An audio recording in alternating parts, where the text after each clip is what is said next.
વસ્તી ગણતરી 2027 અંતર્ગત પ્રથમ વખત શરૂ કરવામાં આવેલી સ્વગણતરી પહેલમાં નાગરિકો સક્રિય રીતે જોડાય તે માટે રાજ્ય સરકાર દ્વારા અપીલ કરવામાં આવી છે। રાજ્યના મુખ્યમંત્રી ભૂપેન્દ્ર પટેલ દ્વારા આજથી રાજ્યવ્યાપી સ્વગણતરી પ્રક્રિયાનો પ્રારંભ કરવામાં આવ્યો છે। ગુજરાતમાં આજથી 31 મે 2026 સુધી નાગરિકો ઓનલાઈન માધ્યમથી પોતાની અને પરિવારની વિગતો જાતે ભરી સ્વગણતરી પ્રક્રિયામાં જોડાઈ શકશે। બનાસકાંઠા રાજ્યના વન અને પર્યાવરણ, વાહન વ્યવહાર અને ક્લાઇમેટ ચેન્જ રાજ્યમંત્રી પ્રવીણભાઈ માળીએ પોતાના ડીસા સ્થિત નિવાસ સ્થાને પરિવારની વિગતો ઓનલાઈન ભરી સ્વગણતરીની શરૂઆત કરાવી હતી। આ પ્રસંગે મંત્રીશ્રીએ જણાવ્યું હતું કે નાગરિકો ઘરે બેઠા ડિજિટલ માધ્યમથી પોતાની સચોટ માહિતી સરળ અને પારદર્શક રીતે નોંધાવી શકે છે। તેમણે રાજ્યના તમામ નાગરિકોને આ પ્રક્રિયામાં સક્રિય રીતે જોડાઈ સાચી અને સંપૂર્ણ માહિતી પૂરી પાડવા અનુરોધ કર્યો હતો।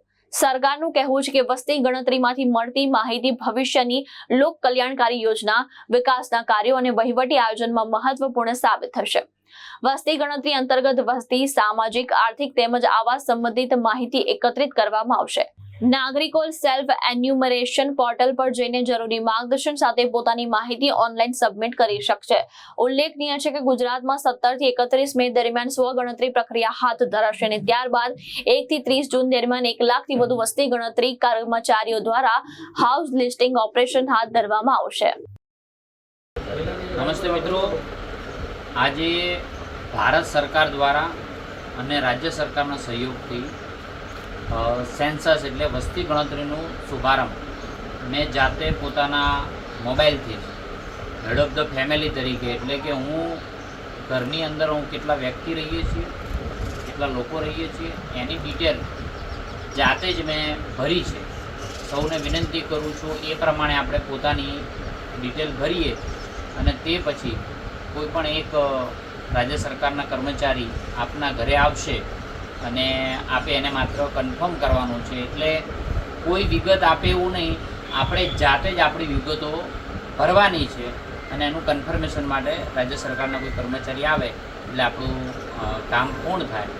બહુ જ ઇઝી અને બહુ સરળ રીતે આ સોફ્ટવેર રાજ્ય સરકારે બનાવ્યું છે અને જેના અંદર આપણે ડિટેલ ભરીએ એ ડિટેલની વિગતો પણ આપને સ્ક્રીન ઉપર દેખાશે।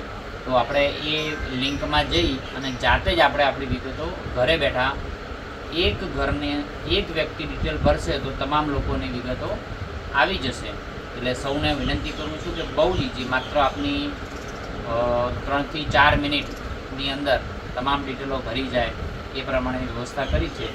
મેં એનો આજે જાતે જ ઉપયોગ કર્યો છે, આપ પણ કરો એ વિનંતી કરું છું। જીતુ સોલંકી, દ્રષ્ટિકોણ ન્યૂઝ, બનાસકાંઠા।